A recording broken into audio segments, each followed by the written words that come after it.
Life is not safe. It never was. You come into this world screaming, helpless, surrounded by chaos, and from the very first breath, you start trying to make sense of it. You learn to walk, talk, and think, and every step you take is a small victory over the unknown. But somewhere along the way, you're told that life should be easy, that peace means the absence of struggle. And then you wake up one day, full of anxiety, wondering why everything feels so meaningless. Jordan Peterson looked at that emptiness and said, "Of course it's meaningless, because you haven't built meaning yet." He didn't offer comforting lies or shallow optimism. He said what most people are afraid to hear: life is suffering. Not sometimes. Not for a few unlucky ones. For everyone. But within that suffering lies the seed of transformation. You are meant to carry a burden. And if you choose your burden wisely, it gives you strength, direction, and purpose. Peterson's philosophy begins with two ancient forces, order and chaos. They're older than language, older than civilization, older than your thoughts. Order is the structure of life, the predictable, the known, the safe. Chaos is the unknown, the unpredictable, the dangerous, the potential. Together they shape everything you experience. Too much order, and you stagnate. Too much chaos, and you drown. The meaning of life, he says, is found at the border between the two, in that delicate balance where you're challenged, but not destroyed. Think about it. When are you most alive? It's not when you're comfortable, and it's not when you're paralyzed with fear. It's when you're pushing your limits, when you're standing right at the edge of what you know, reaching into the unknown. That's where growth happens. That's where meaning lives. Peterson calls that edge the place where order and chaos meet. He didn't invent this idea, it's embedded in the oldest myths humanity has ever told. In every culture, the hero's story is the same. A person leaves the safety of their home, enters the unknown, faces monsters, finds treasure, and returns transformed. That's the pattern. It's not just fiction, it's psychology. The dragon you fear guards the gold you need. The things you avoid, the difficult conversation, the unfulfilled dream, the truth you're afraid to face, are the very things that hold your potential. In a world addicted to comfort, Peterson's words hit like thunder. He said, "Pick up your cross." Not as a call to suffering for its own sake, but as a call to responsibility. Because meaning is not given, it's earned. And it's earned through responsibility. You become strong not by avoiding chaos, but by walking into it with your eyes open. Responsibility, he says, is the antidote to chaos.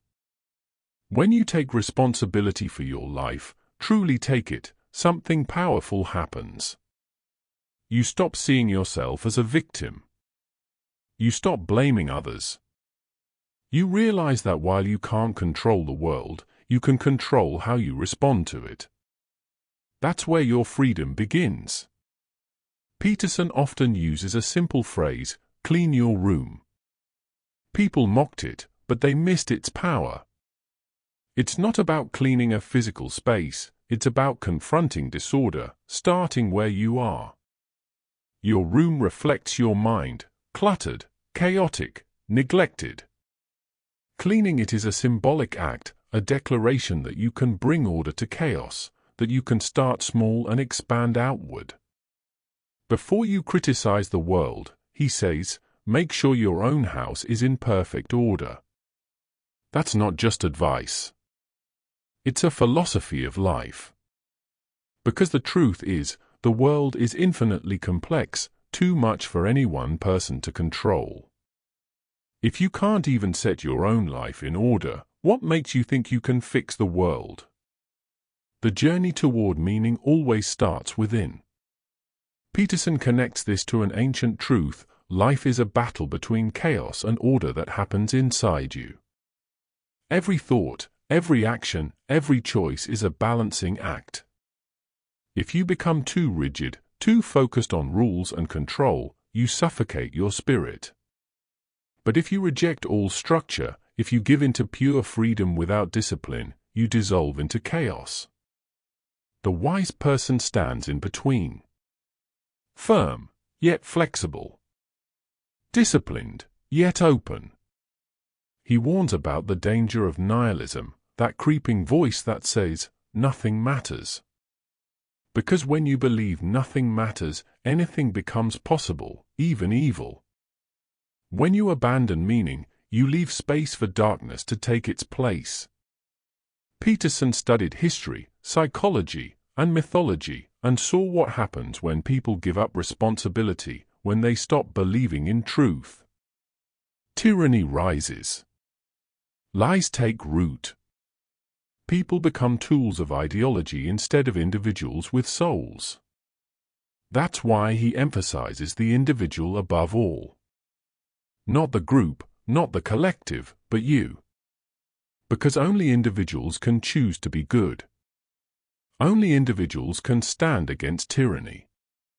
Society changes one person at a time, starting with self-mastery.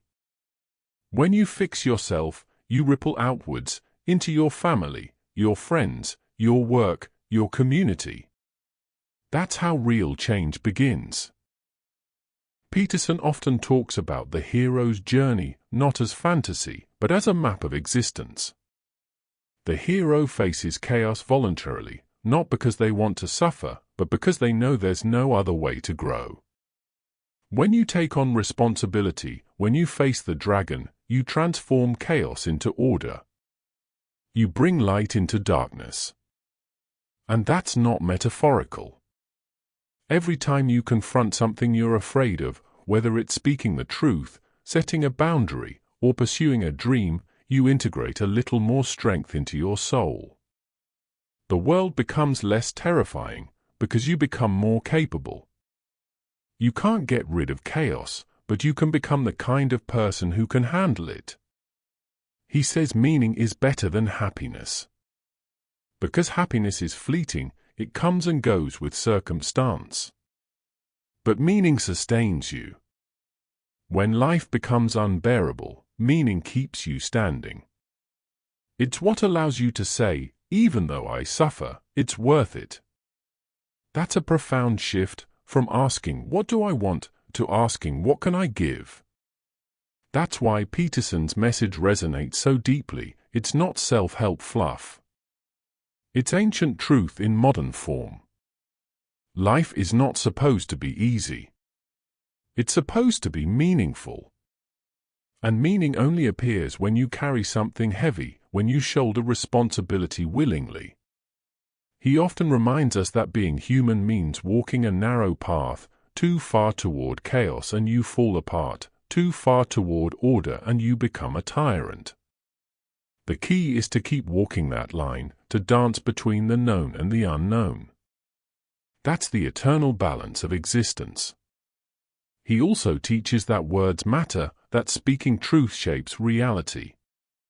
Lies breed chaos, both inside and out.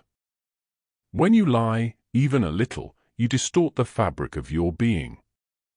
But when you tell the truth, you align yourself with reality. You stand upright, both physically and morally. You stop being a pawn of deception and become a participant in creation. Peterson says, to tell the truth is to bring the world into being. That's not poetry, it's power. Because reality is chaos until we give it form through words, through action, through courage. When you speak truth, you push back the darkness. He also explores the role of archetypes, those timeless stories and symbols that shape human behavior. The hero, the mentor, the shadow, the trickster, they live inside you. When you read myth or watch a story that moves you, it's not because it's fiction. It's because it's describing your soul. Peterson says that understanding these patterns gives you a map, a way to navigate your own life's chaos. In mythology, the hero doesn't destroy chaos, he integrates it. He takes what was dangerous and transforms it into something good. That's what you're called to do. Not to hide from the unknown, but to engage with it, to make it part of your strength. But here's the paradox: the more responsibility you take, the more freedom you gain. At first, that sounds contradictory. We're taught that freedom means no rules, no limits. But that kind of freedom is empty, it's chaos. True freedom comes from discipline, from voluntarily binding yourself to something meaningful. The artist is free not because they reject all rules, but because they master them. The same is true for life. Peterson's message also touches something spiritual. He says that living truthfully and responsibly is the same as aligning yourself with the divine. Not in a religious sense, but in a moral one. The Logos, the divine order, speaks through honest speech, through moral courage. When you walk that path, you become part of something transcendent. He warns that if you avoid responsibility, you'll suffer anyway, but it'll be meaningless suffering. Chaos will find you whether you seek it or not. But if you confront it voluntarily, your suffering becomes purposeful. It becomes the price you pay for transformation. He often compares life to standing on a knife's edge, one side chaos, the other order. The path of meaning is that razor's edge. You don't escape the storm, you learn to stand upright within it. You don't eliminate fear, you act in spite of it. You don't demand a safe life, you aim to become strong enough to handle an unsafe one. That's what between order and chaos really means. It's not just philosophy. It's a map for being human. It's about recognizing that the world will never be perfect, that you'll always have pain, that people will betray you, that loss is inevitable, but even so, you can find meaning. You can find beauty.